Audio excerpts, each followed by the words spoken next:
Hi, Assalamualaikum, Inshallah. I'm not gonna say my last name. You may know me as Sweet Genevieve. Anyways, I'm here in Atlanta and there's a thunderstorm rolling in. If you can hear the thunder, so inshallah, I get to film this video before it starts downpouring, as it does every day in Atlanta in the summer. At least that I've been here for the last year. Anyways, I'm here today to share my conversion story or reversion story to Islam. Just because I think it's a little bit unique. Granted, I guess every story is unique, but one of the first things I did when I was thinking, just barely thinking of converting, or even the least bit interested in Islam, was I googled Greek Muslims, because I don't know if you know this, maybe you do, but I'm from a Greek heritage and it's a huge part of who I am. It's how I grew up, and I was Greek Orthodox. And so I figured that I was the first Greek to ever think of Islam ever in the world, and I wasn't. And there was a website, mashallah, called GreeksRethink.com. I don't think it's online anymore, but I met a few sisters through that, and alhamdulillah, it put me at ease. So inshallah, if there is anybody out there who is Greek or comes from a more traditional ethnicity and they're thinking of converting, I just want them to know they're not alone. So that's my intention. I'll start today by telling you a little bit about who I was and how my life was before Islam, and then it can lead into my story, inshallah. So Bismillah ar-Rahman ar-Rahim. Before even thinking about Islam, I was, you could say, religious. I guess I just would say that I practiced a little bit more than my family typically did. And I had a very close group of really, really tight-knit Greek friends who, we went to preschool and elementary school, middle school, high school, and even college together, mashallah. And they were always there. We were always together. We were just raised together. We went to Greek school together. And we were always in church together. Especially a lot of times my family wasn't. I would go and I'd sit with them. And to this day, they hold an extremely soft, sweet part of my heart. Mashallah. May Allah reward them. Anyways, so I typically was a little bit more religious than my family, and because my friends and I were so passionate about being Greek Orthodox, a lot of times instead of worshiping in a church, we would go to monasteries, which, by the way, I'm going to just throw out there in case anybody knows, or maybe they don't know. At an Orthodox monastery, women have to wear hijab. You have to wear plain, simple clothes. It's not to distract the monastics that are there, because them opening their place of worship to you is special. It's not just open to the public. It's not easy. They've chosen that lifestyle. So remember, that was actually really unique for me, because I had never put on a hijab before. I wasn't allowed to wear nail polish or jewelry or perfume. Anyways, so the point of that was just to demonstrate that I was a little bit more religious. In college, come Saturday night, I would be like, okay, nope, I gotta get into bed, I'm going to church tomorrow. And I went to Michigan State University, and they had a wonderful OCF group and a really good group of Greek kids. OCF is the Orthodox Christian Fellowship, and we were really close, and somebody would take turns every weekend driving around and grabbing everybody to go to church. So, mashallah. So, I've always been a more spiritual person. A lot of people think that I became more spiritual after my mom had passed away when I was a junior in high school, but this happened, I didn't think about Islam for another 4 years after that, or was not even introduced to it, really.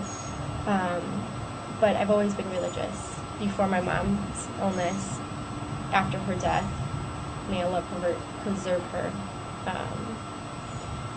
So yeah, it's just kind of always been my thing. It's been my path. Never questioned, even throughout my entire reversion and conversion and learning about Islam and other religions, I never ever once questioned God's existence. It was just how I believed in God and how I worshipped God.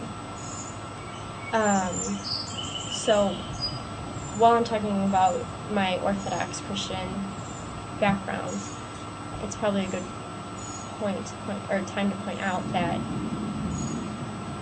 I always identified with monastics, and I much rather have worshipped in a monastery than in a church, because a church just got to be so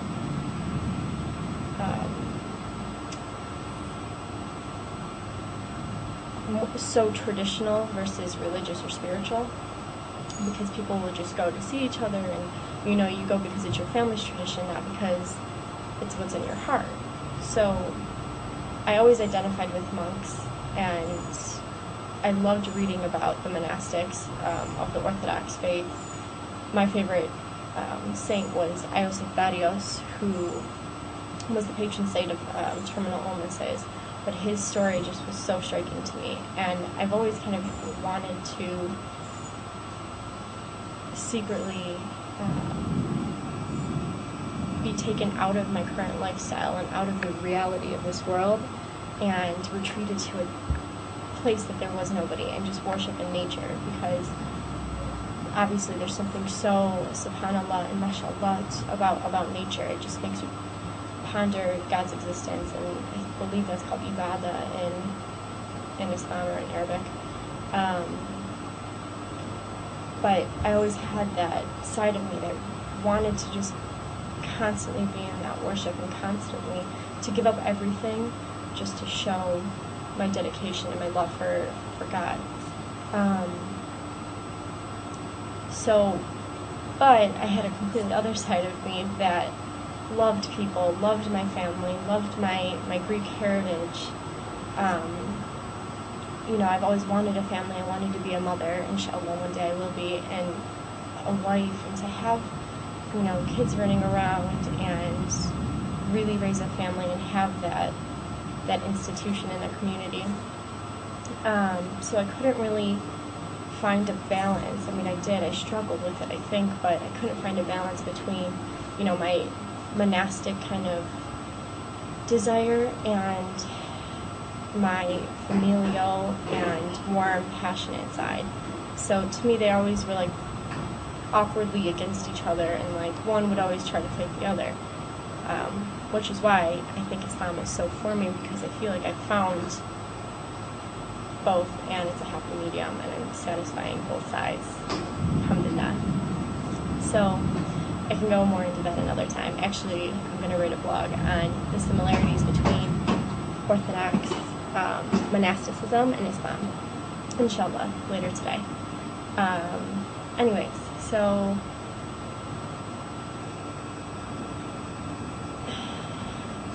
I had the way I came to Islam really was when I was in college. I was a junior, and I had known a lot of Muslims, mashallah. You know, maybe they didn't practice as much as I had I had practiced orthodoxy, but they were very firm in their beliefs, and I really respected them as they respected me for my beliefs. But we would talk about it a lot. So Islam wasn't brand new to me when I really started studying it, but none of that had really influenced me. I was still so very strong in my Orthodox conviction that nothing had made me waver up until this point, until one summer, and it was the summer between my junior and senior year of college, where I was in Greece one summer, and I would always bring, you know, silly, trivial, girly books that I called beach reads, and I would go through them in a day. And I got to that point, and I was like, well, I have nothing to read. And somebody who was visiting us said, oh, here are the books I have. So there was only one book, and to my disappointment, they weren't girly beach reads, they were intellectual. But the only one I could really relate to was the one called The Faith Club. And I was like, okay, I guess if I have to read something that's somewhat intellectual, I'll do this one. So I remember the moment where I was sitting exactly at our house in Greece. Mashallah, it was like the most perfect moment, because I was sitting on a cliff, on a ledge on our house, which is on a cliff, and the sea is below us, and I could see the sun setting, and it was actually behind me, and I was reading the book, and I got to the point where the woman is talking, the Muslim woman is talking about the idea of Jesus is in Islam, and how there's a separation between God and Jesus. And I had never really separated the two in my mind. Not to say that Orthodox says that or doesn't say that, but I just had always prayed to Jesus, and I had always put my faith in Jesus, and that's what we talked about. But at this moment, I had been struck, and I was like, well, why do I say Jesus? Why don't I say God? Well, I guess I am praying to God, but I'm saying Jesus. Well, why do I have to say Jesus? And subhanAllah, there was just this moment where I'm reading this, and I closed the book, and I set it down, and I'm like, oh my God. And I started freaking out, and I started crying, and I just was like, God, I had no idea how to pray, but I just made, I guess, a dua, a prayer, and I said, God, please, I don't know how to pray anymore. I don't know what I believe in. Can you please help me? Guide me, I don't know what to do. And that went on for a few days, and it was right before the fast of the Panagia, the Virgin Mary, and so I had fasted that, and I made the intention of asking for Allah or God's guidance. And I fasted. It was a 2-week fast, so I had done the fast, and I went to the village church that was up in the mountains with my aunt, and I mean, subhanAllah, I was about to take communion, which is kind of the point where you break your fast after that. You wake up in the morning and you go to church on that Sunday morning, and after communion you can break your fast, and you can have anything from an animal, because the Orthodox fast, you fast from any dairy, meat, olive oil, and fish with a backbone, and red wine. So I had done the fast extremely strictly, and it wasn't just a fast from food, it was a spiritual fast, and I was turning to God and asking for help. And as I was standing in line to take communion, I got extremely lightheaded, and there was one woman in front of me, and I'm anticipating to take this communion because this is what my fast has been focused on. I'm ready to close my fast, please, I'm right here. And I almost passed out, and I just said, subhanAllah, something stopped me from taking communion that day. And so I had left the church, and I just sat outside of it crying and not knowing why that had happened, and not knowing why I had this bump in the road in my faith. Not that I lost my faith ever, but I just didn't know how to do it anymore.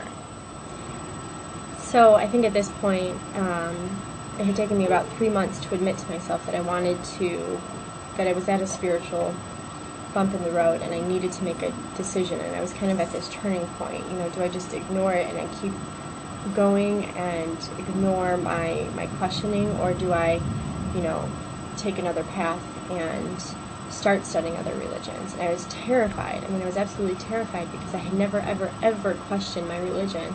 I would wake up in the mornings and just be like, thank you, God, for making me Orthodox and bringing me into this world in the right religion. So I had sat down with one of my friends, and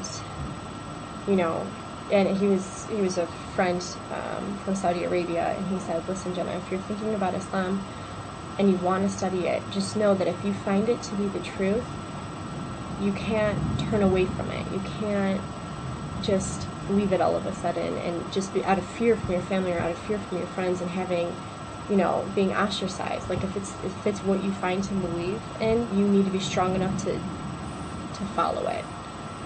And I guess at that point I just said, okay, then I'm going to do it. And it took me a few months, and I would study on my own. Ooh, thunderstorms coming. So I started studying on my own, and although I had many Muslim friends that were there, and many were different, sects of Islam, some were Shia, some were Sunni, all with kind of different beliefs, but I didn't want help from any of them. I wanted it to be on my own, and so I had bought a Quran from a Barnes & Noble, actually I think it was Schuler's bookstore, which was up in East Lansing, Michigan, without the knowledge of anybody, and I just started reading and listening to a few lectures, and a few months later I tried to start praying, and so I had wrote down Surah Fatiha, and I had my computer next to me, and that's really how I learned how to pray. And I really didn't know how to do it properly. I didn't fully understand what I was saying, so I would pray in English and I would try to memorize the Arabic, but I still had not taken my Shahada because deep down inside I was terrified that my friends and my family would never accept me. And I mean, it's still a struggle this day, but alhamdulillah, now that I've told them, although it took me a very long time, way into my practice and my path in Islam, but everything happens for a reason, and things happen at the time they're supposed to happen. So it wasn't until I was in Memphis, I had graduated from Michigan State and I had gotten a job right out of school, so I had moved to Memphis, and it wasn't until I was there I could really truly open up and start learning about Islam. And I had visited the mosque for the first time. Actually, it was my second, because I had gone to a mosque once with a friend just because they wanted to go pray and I wasn't going to sit in the car for a half an hour. So I had gone in, and I mean, I guess this should have been a little sign for me. It wasn't at the time, but when I had heard the adhan, go off in the masjid, I literally fell to my knees crying, because I mean, subhanAllah, like it's amazing to hear it. It's one thing to hear it online or to hear it. I had heard it in a class I was taking in college, but like to hear it recited live, like in a masjid, or coming from a mosque, is like the most beautiful thing ever. Even if you're not Muslim, I think it still is striking. Yeah, you don't even know what it's saying, but it was beautiful. And I think I also identified with it because it kind of can sound a little bit like the Orthodox chanting. Anyways, so where am I? Oh boy, it's about to rain and it's getting really dark. I'm gonna pull this forward in case you can't see. Maybe that's a little better for now. I haven't told you how I actually converted, alhamdulillah. So it wasn't until I was in Memphis that I really got to know Muslims that I hadn't known in my previous kind of life. And this was all completely in secret because I was so terrified of my friends, who were extremely, have full conviction in Orthodoxy, and didn't like the fact that I was going to like MSA events with my friends, and I was very involved in the collegiate international society where, we had our Greek group and we would try to coordinate with other groups. A big coordination was with the Turkish group, who ironically enough are all Muslim. Despite our history, we were trying to send a greater message to the university by having coordinated groups, and really, mashallah, they're a good group of people. Anyway, so having done this all in secret, which I look back now, I don't know if it was the best way I could have gone about it, or if being honest with my family and friends from the very, very beginning would have done it. I don't know. I mean, Allah knows that. But it wasn't until I was in Memphis and I had made a few friends and I had had them over, and they said, well, what's holding you back from taking your Shahada? I mean, you're praying, you're fasting. It was during Ramadan, and you're fasting and you're not getting credit for this because you haven't taken your Shahada. And in my mind, I had already made my mind up for months. I mean, I had been praying for a while. I was fasting. I just was terrified to actually go through with it because of my family and because of my friends. So I said, I don't know, because what is it going to change? I mean, I'll have to tell them. If I know this is the truth and I've been practicing it and I'm going to continue practicing it, why am I not getting credit for it? And so I said, okay, fine, it's time. And I took it just in my apartment with a few friends. It wasn't very public, but alhamdulillah, I'm completely fine with that. intimacy. And so from there, and that was 2 years ago almost. So alhamdulillah, it's been, although I've had great difficulties with my family and friends, and I know that will continue for a while, and inshallah one day it's alleviated, but I'm getting a reward for whatever difficulty, so I'm fine with it, alhamdulillah. But it's, even through the most difficult days, although there are few, there can be many, I've never regretted coming to Islam. I mean, I believe it's the truth. I believe that there are no partners with God, and that Muhammad is his messenger, along with all the other prophets, and may peace be upon them all. I found what I was missing, and I don't know that I knew I was missing something until I came to Islam. But once I did, I found that the two parts of me were no longer going against each other, but they were melting together.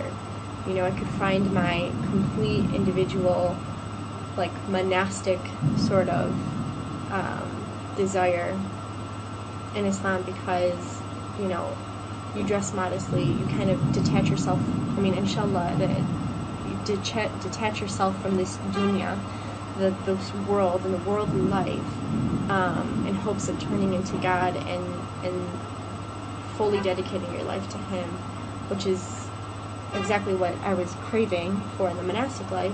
But at the same time, I don't have to give up, you know, the other familial and passionate and warm, loving sense of community things that I wanted. Now I've got the best of both worlds, and it's working for me, alhamdulillah. So I guess I'll just end this here because it's probably getting really long and I don't want to take up too much time. But I just want to say, if anybody's thinking of coming to Islam, or not, if they're just interested in knowing more about Islam, don't hold back on picking up a Quran and reading it, because it's ironically, which isn't really that ironic, because they're all books of God, but it's strikingly similar to the Bible when you start to read it, I think, if you're coming from a Christian background. But it's so logical, and it's easy to understand. And as Hamza Yusuf quoted, somebody else quoting, and Allah forgive me if I'm misquoting somebody extremely famous, and I'm ignorant of who it is right now, but he said that Islam is like a fortress from the outside. Like in Spain, they have those huge fortresses that are so foreboding from the outside sometimes, and so intimidating. But as soon as you enter that fortress, you see the most beautiful gardens and the most beautiful architecture, and mashallah, like that's exactly what Islam is like. You know, I think in the West, or outside any Islamic country, we see all these horrible things on the media, and nobody really takes the time to like penetrate into the reality of it, or learn about what Islam preaches versus what its followers do. And when you do that, you see how beautiful and how warm and how logical and considerate and kind and compassionate, and subhanallah, it's amazing. And even if you just want to learn about it, just to know about it, it'd be beautiful no matter what, I think. So inshallah, this helps. This is my story. I mean, it's probably not that grand, but inshallah, it helps anybody who's thinking of converting and wants to learn about Islam. Just do it, and you don't know what Allah has planned for you. So I hope this helps. And just know that even though that there are difficulties, if you put your trust 100% in Allah, then He'll reward you for that, and He may surprise you. I mean, I thought that my father would never talk to me again, because he has a crazy prejudice against Muslims, but at the same time, I don't think it's not against Islam, it's not against what they preach or what Islam preaches. It's just out of what he knows and what he's seen. And